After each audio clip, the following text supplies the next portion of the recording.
오늘은 제가 기도했던 것처럼 1992년 10월 6일 날에 저희 선임자였던 박영기 목사님께서 이 교회를 개척하시고 목회한 지 올해로 31주년이 되는 해입니다.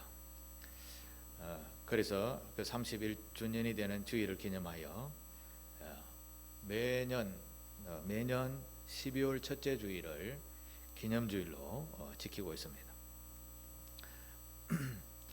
교회를 개척한다라는 의미는 궁극적으로 복음을 전하여서 한 영혼이라도 더 구원을 얻게 하기 위함입니다. 그리고 교회라는 공동체를 세운 것은 한 사람이 할 수 없는 일을 여러 사람이 손을 맞잡으면 하나님의 뜻을 더 영향력 있게 전할 수 있기 때문에 교회는 조직을 갖추어서 복음 사역을 감당하는 것입니다. 이런 하나님의 거룩한 교회를 세우시기 위해서 일찍이 박영기 목사님이 마음과 뜻과 정성을 모아서 교회를 시작하게 된 것입니다. 우리 교회뿐만 아니라 전국에 있는 약 7만여 교회가 있는데 교회마다 아마 어느 누가 그런 하나님의 뜻을 마음으로 담아서 헌신함으로 말미암아 교회가 세워졌다라는 것입니다. 사실 교회 하나를 세운다라는 것은 물질도 물질이지만 참 많은 것들이 필요합니다. 목사가 교회를 개척하고 가장 힘이 되는 것은 성도들입니다. 그냥 주일날만 왔다 갔다 해도 목사에게는 그것이 얼마나 힘이 되는지 모릅니다. 때를 따라 배를 골마도 먹을 것이 떨어져도 교회 안에 성도가 있다면 목사는 마음이 굉장히 풍성하게 되는 것입니다.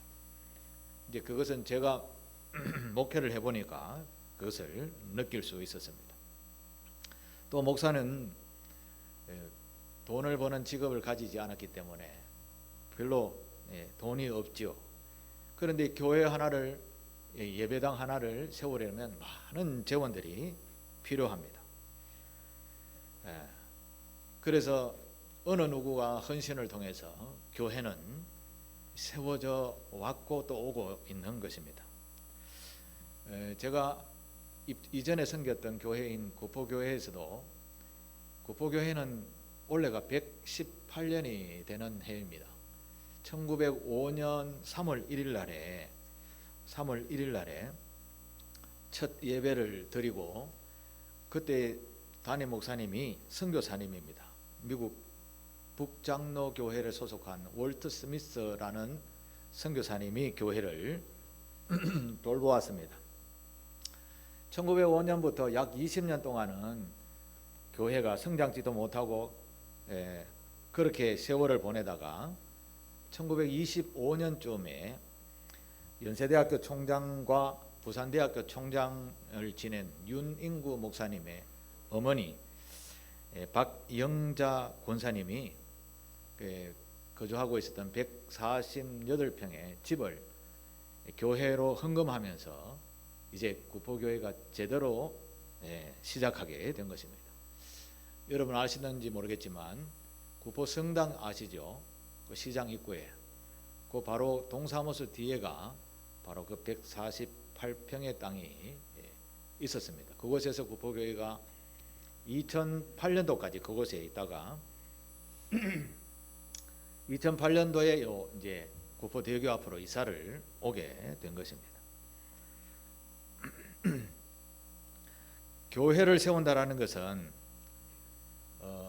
영혼을 구원하는 일이기 때문에 그 가치를 아는 사람은 얼마나 그것을 중요하게 여기는지 모릅니다.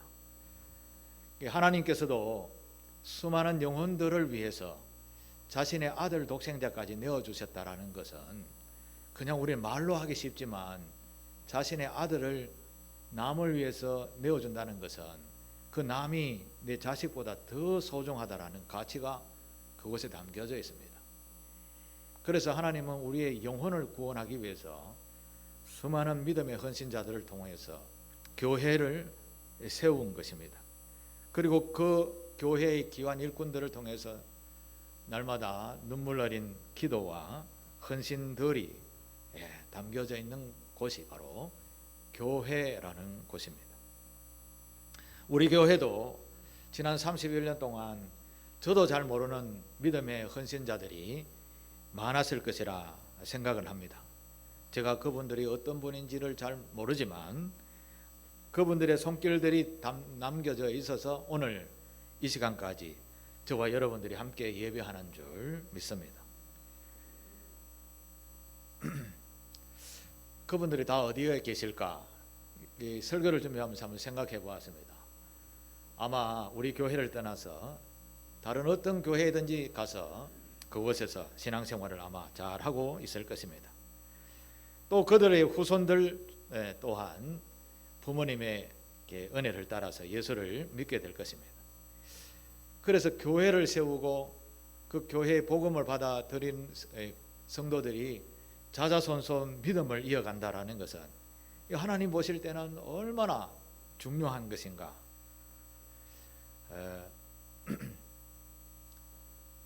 그 가치를 가늠해 볼 수 없는 것입니다. 그것을 위해서 일찍이 목사님이 교회를 개척하시고 세월을 따라서 집사님도 세우고 권사님도 세우고 장로님도 세워서 그런 헌신자들로 인해서 오늘 우리가 있다라는 것입니다. 교회를 세우는 것은 그만한 헌신이 또 희생이 필요하다라는 것입니다. 그런데 교회를 세우는 데에는 무엇인가 하나님으로부터 무슨 큰 상급을 받는다 이런 것은 생각하지도 못하는 것입니다. 명예가 필요했다라면 아마 세상에 나가는 것이 더 빠르지 않았을까요?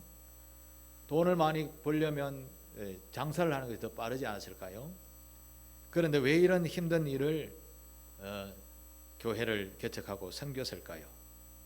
그것은 무엇보다도 누구보다도 하나님을 제대로 알았기 때문이었습니다. 오늘 우리가 읽었던 본문 스바냐서 3장 17절에 보면 이런 말씀이 있습니다. 이것은 이따가 우리 찬양도 한번 해보겠는데 스바냐서 3장 17절의 말씀을 같이 한번 읽어보겠습니다. 열어주십시오. 시작. 너의 하나님 여호와가 너의 가운데 계시니 그는 구원을 베푸실 전능자이시라. 그가 너로 말미암아 기쁨을 이기지 못하시며 너를 잠잠히 사랑하시며 너로 말미암아 즐거이 부르며 기뻐하시리라 하리라. 아멘. 누군가의 헌신이 담겨져 있는 것은 무엇 때문인가 하면 구원을 베푸실 전능하신 하나님이다 라는 것을 알았기 때문이었습니다. 하나님을 아는, 즉 우리를 구원하려는 그 하나님을 아는 자는 어떻게든지 헌신하게 되는 것입니다. 하나님의 높고 위대하신 뜻이 무엇인지를 제대로 알았기 때문이었습니다. 사도 바울도 이런 예수를 만났지요. 그래서 이 사도 바울은 우리말로 하면 서울대학교 나오는 아주 석학인데도 이렇게 고백을 합니다.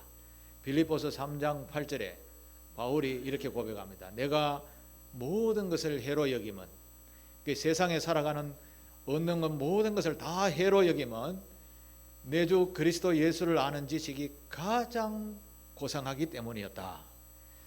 예수 그리스도를 만나고 나니까 이 세상 모든 어떤 중요한 황금과 지위와 명예가 있다 하더라도 그보다 더 소중한 것이 바로 예수 그리스도를 만나고 아는 것이었다. 그것이 가장 고상해서 내가 그를 위해서 내가 그동안 가지고 있었던 모든 스펙들을 다 잃어버려도 내가 가지고 있는 좀 기득권, 명예, 권세 이거 다 똥으로 여겨도 오직 예수만이 나에게는 가장 고상하다라고 그렇게 고백을 했습니다. 사도 바울이 이렇게 고백했는데 하나님을 직접 만나본 사람들은 어찌 자동적으로 헌신과 희생이 나오지 않겠습니까? 교회를 세워간다는 것은 바로 그런 하나님을 제대로 알았기 때문이었습니다. 요즘 우리나라는 우리나라의 시장이 너무 적어서 전 세계를 상대로 무역을 하며 살죠. 그래서 글로벌화 되어져 있다, 세계화 되어져 있다, 이렇게 이야기를 합니다. 우리나라의 유명한 기업인들이 세계에 나가서 많은 투자를 하게 됩니다. 투자를 왜 하는가? 기업인들이 가장 목적은 뭡니까? 돈을 버는 거잖아요. 돈을 버는데 이게 돈이 된다라는 명분이 딱 생기면 과감하게 투자를 하는 것이죠. 마찬가지로 우리가 알지 못하는 그런 높고 위대하신 하나님을 미리 먼저 알았던 사도 바울이라든지 위대한 선지자든지 또 오늘 이 시대의 목사와 장로와 권사와 집사님과 성도님들이 바로 그 하나님을 알게 됨으로부터 참으로 교회를 위한 진실한 성도가 되고 신앙인이 되는 것입니다. 우리 교회를 개척하신 박영기 목사님도 아마 그런 하나님을 알고 믿고 이 교회를 개척하고 믿음의 길을 굳건하게 걸어오신 줄 믿습니다. 자, 그러면 그 정신을 오늘 우리는 이어받아야 되겠죠? 우리는 이 믿음의 계보를 이어가는 거룩한 사명자다라고 우리 상길교회 교우들은 다 알아야 하는 것입니다. 우리 상길교회를 통해서요, 앞으로 그 어떤 분이 예수를 믿고 인생을 바꾸는지 생각하면 우리는 가슴이 뛰게 되는 것입니다. 우리 이후의 후손들이 예수를 믿는다, 그들이 복받고 산다라고 한다면 오늘 우리는 그 일을 위해서 과감한 투자와 헌신이 있어야 되지 않겠습니까? 그 하나님의 놀라운 은혜를 안다면 바로 오늘 우리는 그런 믿음의 계보를 이어가야 될 줄로 믿습니다.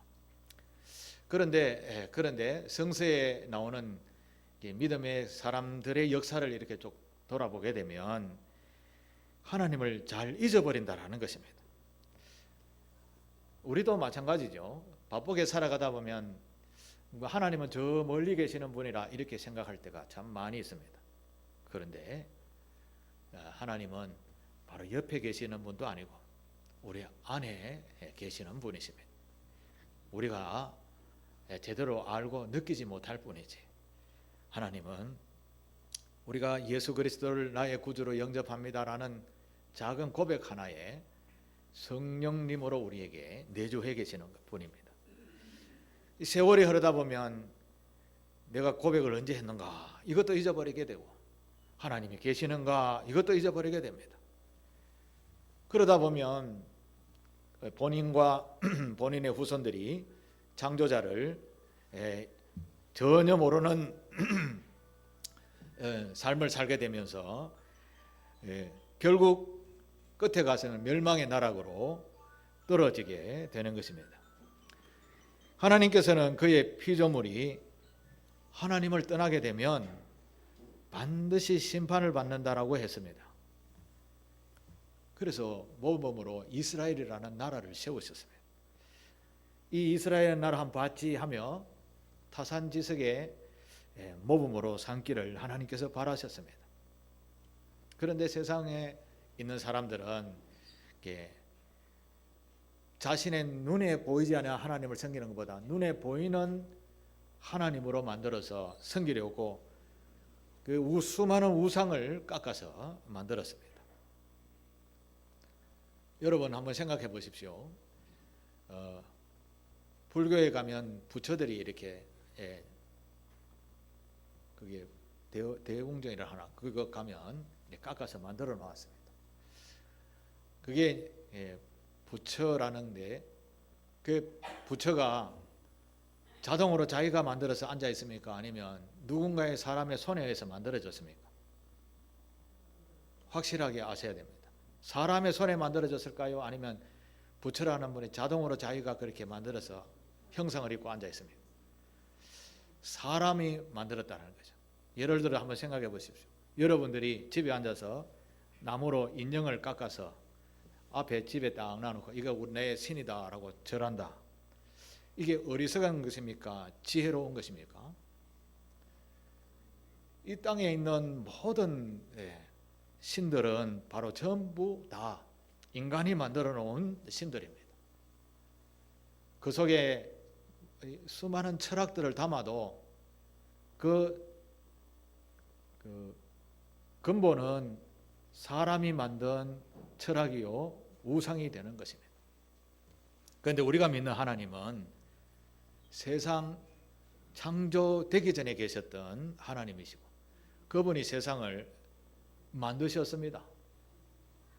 그러기에 우리는 모든 신들보다는 배타성, 너희는 다 가짜고 우리만 유일하다 라는 배타성을 가지게 되는 것입니다.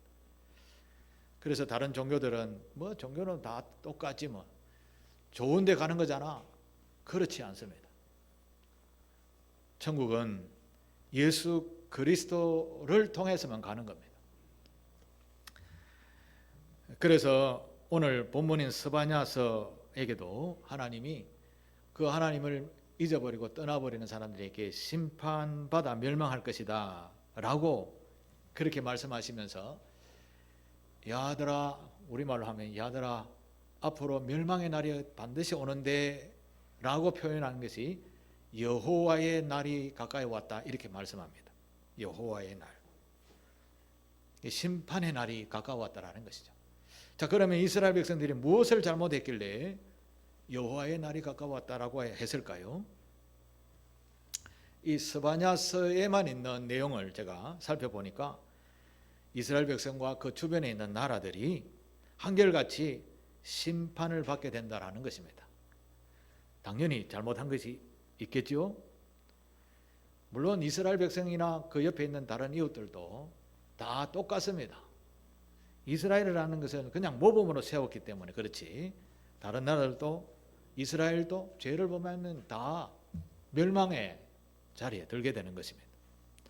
그 이유를 한번 살펴보니까 사람들이 눈에 보이는 신을 쫓아서 눈에 보이는 쾌락을 쫓아서 자신의 만족을 위해서 자꾸 나아가다 보니까 자기에게 신이라는 것을 만들어 놓고 쾌락을 주고 즐거움을 주는 것을 자꾸 쫓아간다라는 것이죠. 그런데 우리 하나님을 믿는 기독교에는 쾌락을 쫓는 것이 아니라 겸손과 낮아짐과 온유함을 가지는 것입니다. 절제함을 가지고 남을 나보다 더 높여주는 이런 종교 가치를 가지고 있는 것이죠. 쾌락이 아닌 성경과 헌신이 담겨져 있는 종교인 것입니다. 이런 헌신을 누가 좋아하지 않습니다. 보이지 않는 하나님이니까 떠나서 우상숭배로 자꾸 나아가는 겁니다. 그래서 이스라엘 주변에 있었던 대표적인 종교가 바알신이라는 종교였습니다. 바알 하면서 이 바알이라는 신은 사람들에게 풍요를 주는 신, 비와 그 다음에 햇볕을 주는, 그래서 곡식이 익어가는 그런 신, 가치는 좋죠. 그러면서 사람들에게 예배하면서 쾌락을 주는 그런 성적인 향연이 담겨있는 그런 종교 예식이라서 사람들이 좋아하며 많이 빠지게 되고, 그리고 전체 나라가 휘둘리게 되는, 그리고 결국 심판을 받게 되는 우상숭배로 빠지게 되었다라는 것입니다. 이 신 외에도 수많은 신들이 많이 있습니다. 제가 우리 집 뒤로 이렇게 산을 이렇게 등산을 운동을 하면 올라가면 가끔 올라가는 그 자리에 보면 바위를 보고 합장을 해서 절하는 분들이 있습니다. 나무를 보고 절하고 돌을 보고 절합니다. 나무 보고 절하고 돌 보고 절하고 해달별 보고 절하고, 이 온전한 신앙일까요? 그 자연이 우리에게 주는 혜택은 참 많습니다만 그것을 신으로 삼는 것은 잘못인 것이죠. 우리 그것을 만몬신이라 그렇게 부릅니다. 이스라엘 백성들도 지금의 요르단이라는 나라의 신인 밀곰이라는 신도 생겼습니다. 수많은 우상 숭배를 했다라는 것이죠. 그래서 하나님께서는 여호와의 날 가까이 온다라고 스바냐 선지자를 통해서 메시지를 전하고 있는 것입니다. 특히 3장의 말씀에 보면 당시에 불법한 사회상에 대해서 지적하는 말씀이 있습니다. 3장 2절의 말씀을 한번 볼까요? 3장 2절에 보면 그가 명령을 듣지 아니하며 교훈을 받지 아니하며 여호와를 의뢰하지 아니하며 자기 하나님에게 가까이 나아가지 아니하였도다. 여기에서 그가라는 말은 그가 명령을 듣지 않았다는 그는 이스라엘 백성들을 말하는 것입니다. 하나님의 선택된 예수 믿는 사람들을 지칭하는 말씀인 것이죠. 그런데 하나님의 말씀을 듣지 않았다라는 것이죠. 예배를 드린다고 하는데 하나님의 말씀이 이렇게 살라고 했는데 듣지 않고 내 마음대로 여전히 산다라는 것이죠.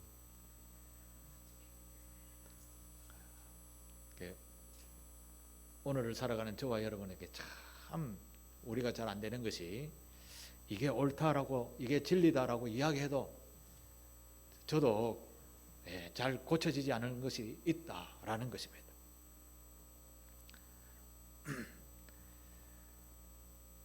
이런 하나님이 심판하신다라는 메시지를 스바냐서를 통해서 하고 있는 것입니다. 그 3장 바로 뒤에 3절 4절에 보면 구체적으로 무슨 잘못했는가에 나옵니다. 잠깐 소개하면 그 가운데 방백들은 부르짖는 사자요. 방백이라는 말은 관리들을 뜻합니다. 그 다음에 관리들이 사자다 으릉 하면서 약자를 잡아먹는 사자. 그 다음에 재판장들은 그야말로 재판장이라는 사람들은 재판하는 사람들이잖아요. 그런데 뇌물을 주면 재판이 어떻게 됩니까? 뇌물을 준 사람에게로 기울어지는 것이죠. 사회가 이렇다라는 것이죠.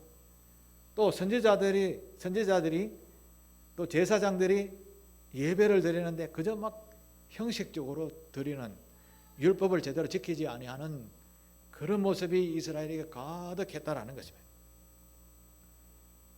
그러니까 여호와의 날 하나님의 진노를 불러샀다라는 말씀입니다. 그래서 이 이스라엘 백성들은 이제 여호와의 날이라는 멸망의 날이 가까워져 왔다라는 것을 들으면 그러면 요나 선지자가 니느웨 성에 가서 하나님이 재앙을 내리신다라고 했을 때 전부 다 허리띠를 동이고 하나님께 엎드려 회개했던 것처럼 이스라엘 백성도 그렇게 해야 되는데 그렇게 하지 않았습니다. 그래도 하나님은 한 발 더 물러서셔서 요시야라는 왕을 세우셨습니다. 이 요시야 왕은 참 선한 왕이다 라고 평가를 받습니다. 요시야는 다윗의 길로 걸었던 왕이었다 이렇게 역사도 평가를 합니다. 뭘 했는가 하면 요시야 왕이 왕위에 올라왔으니까 산에 보니까 바알신, 밀곰신, 나무, 큰 나무, 돌 이런 데서 우상 섬기고 있는 것을 보고 이 군인들을 동원해서 모든 것을 다 두드려 부숴버려라. 그렇게 종교 개혁을 시작했습니다. 그게 역사책에 보면 BC 622년부터 21년 사이에 있었던 일입니다. 이게 요시야 왕의 종교 개혁입니다. 그런데 원래 이 미인방명이라고 했나?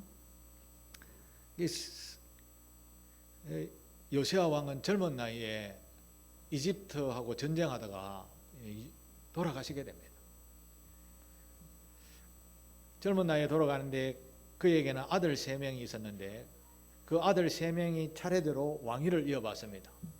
그런데 제일 마지막 왕이 시드기야 왕인데 이 요시야 왕의 마지막 아들이 결국은 하나님의 말씀을 듣지 않습니다. 멸망을 하게 되는 것이죠. 요시야 왕 다음에 자기 아들 3명이 왕위를 이어가는 동안에 큰 전쟁이 3번이나 있었습니다. 그래도 안 바뀌는 겁니다. 하나님이 이래 하지 말라고 했는데도. 그때가 바로 예레미야 선지자가 그렇게 하지 마십시오라고 막 외쳐도 안 들은 것이죠. 자, 하나님은 심판하겠다라고 해놓으시고 난 뒤에 하나님의 궁극적인 목적은 심판이 궁극적인 목적이 아니었습니다. 어떻게 하든지 돌이켜서 회복시켜서 다 천국에 데려가려는 목적이 하나님께 있는 것이죠. 그래서 스바냐서 3장 12절 13절에 보면 내가 공고하고 가난한 백성들을 네 가운데 남겨두리니 라고 이야기합니다. 남겨두리니. 공고하고 가난한 백성들의 말은 믿음과 신앙을 굳건하게 지켰던, 나라가 멸망하고 고통당해도 그래도 신앙생활을 열심히 하는 그런 사람들이 있다, 그런 말씀인 것입니다. 13절에도 이스라엘의 남은 자들은 악을 행하지 아니하며 거짓을 말하지 아니하며 입에 거짓된 혀가 없으면 먹고 누울지라도 그들이 두렵게 할 자가 없으리라, 이렇게 말씀했었습니다. 그렇습니다.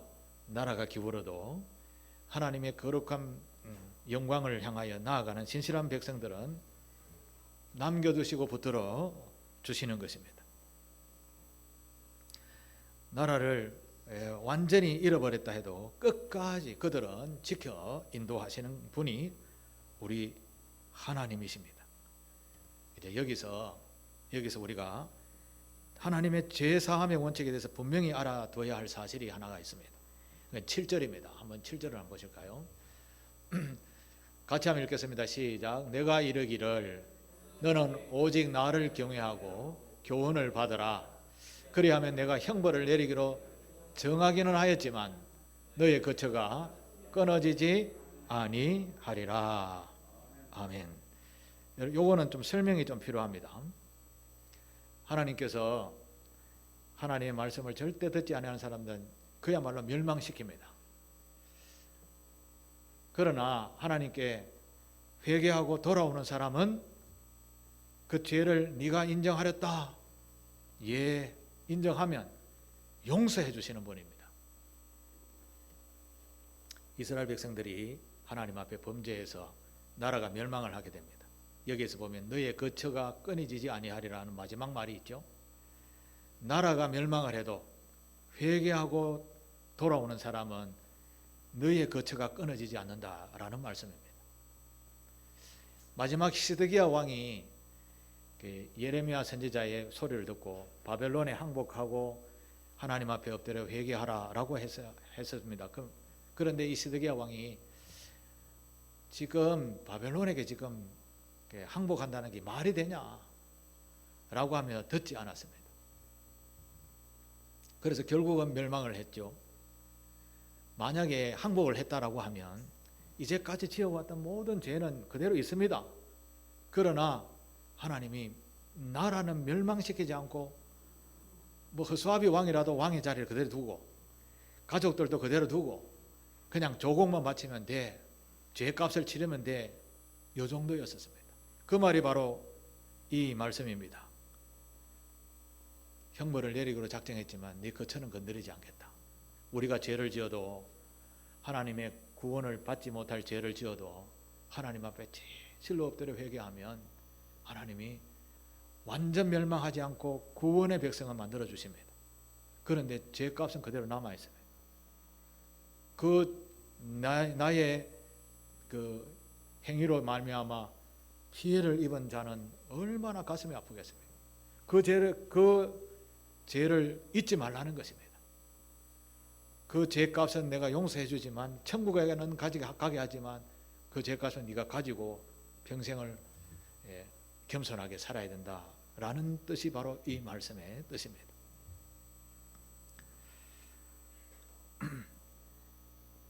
사실 인간적으로 생각하면 하나님이 세상을 완전히 멸망시켜도 진노하심이 풀리지 않을 그런 죄를 인간들이 지었습니다. 그래도 하나님은 여호와 하나님이 나의 주인이시다라는 그런 남은 자의 백성들이 있기에 완전히 멸망시키지 않았습니다. 그리고 그들을 다시 구원하시기 위하여, 구원케 하시기 위하여 자기의 아들인 예수를 이 땅에 보내신 분. 그래서 오늘 제목이 구원을 베푸실 전능자라고 정했습니다. 하나님은 우리를 근본 사랑하십니다. 얼마만큼 사랑하시는가? 아까 앞에서 읽었죠. 3장 17절의 말씀 다시 한번 보겠습니다. 너희의 하나님 여호와가 너희의 가운데 계시니 그는 구원을 베푸실 전능자이시라. 그가 여러분을 말미암아 기쁨을 이기지 못하시며, 그가 여러분을 보면서 기쁨을 이기지 못하시는 분이라고 말씀합니다. 하나님은 예수 믿는 저와 여러분을 그냥 보고만 해도 기쁨을 이기지 못하시는 분이라는 것입니다. 여러분이 세상 가치로 볼 때는 잘 먹고 잘 살고 또 못 살고 또 잘 못생겨도 하나님은 그런 걸 보지 않는다라는 것입니다. 우리 존재 자체를 보고 기뻐함을 금하지 못한다라는 말씀입니다. 제가 하나님의 사랑을 자식 사랑하는 부모라고 비교를 했던 말씀을 기억하시죠? 할아버지 할머니가 손자 손녀를 사랑하는 마음과 똑같습니다. 손자 손녀가 할아버지에게 할머니에게 아무것도 안 해줘도 바라만 보고 있어도 흐뭇한, 제잘거리며 뛰어놀고 건강하게 있는 것만 해도 흐뭇한 것, 그게 하나님 아버지가 우리를 바라보시는 마음, 우리를 보시면서 기쁨을 이기지 못하시는 분이라고 소개하십니다.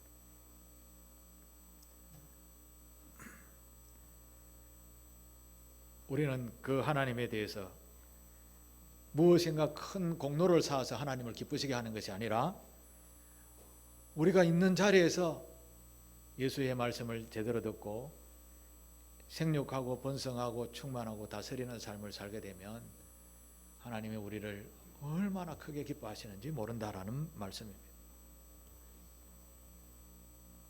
하나님은 우리가 죄인이다 자격지심을 가지고 있는 분들도 많이 있을 것입니다. 그러나 형벌을 내리기로 작정은 하였지만 너의 거처가 끊어지지 아니하리라는 주님의 말씀을 여러분 기억하시게 되기를 바랍니다. 회개하면 하나님은 우리 죄값은 그대로 남아있지만 죄 없다 여겨주시는 것입니다. 그래서 하나님의 거룩한 천국에 다 이르게 하시는 겁니다. 우리 모두 예수를 정말 제대로 알고 믿어서 하나님 앞에 참으로 영광 돌리며, 그리고 또 우리를 통해서 믿음의 영향력을 받아서 다음 세대들이 예수를 믿으면 얼마나 복된 일인지 모르는 것입니다. 그래서 일찍이 목회자들은 헌신을 통해서 교회를 세우고 정말 고통과 고난 속에서도 하나님의 거룩한 나라를 위하여 쓰임 받으셨던 것입니다. 저와 여러분들은 오늘 해야 할 일은 하나님이 바로 이런 분이시군요, 이 정도만 알고 하나님 앞에 온전히 예배할 때 하나님이 우리를 보시어 기쁨을 이기지 못할 줄 믿습니다.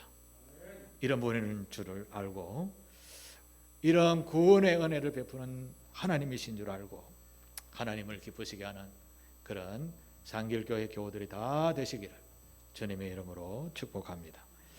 기도하겠습니다. 하나님 아버지, 부족한 저희들, 죄인 중에서도 죄인인 저희들을 예수 십자가 보혈의 피로 덮으시고 죄 없다 여겨주시며 여기에다가 충성되지도 않았는데 충성되이 여겨 직분까지 허락하여 주셔서 감사합니다. 우리 아버지 하나님의 그 깊으신 뜻을 제대로 헤아려 알면서 결국 더 하나님을 기쁘시게 하는 우리 상길교회 교우들 다 되게 하옵소서. 예수님의 이름으로 기도하옵나이다. 아멘.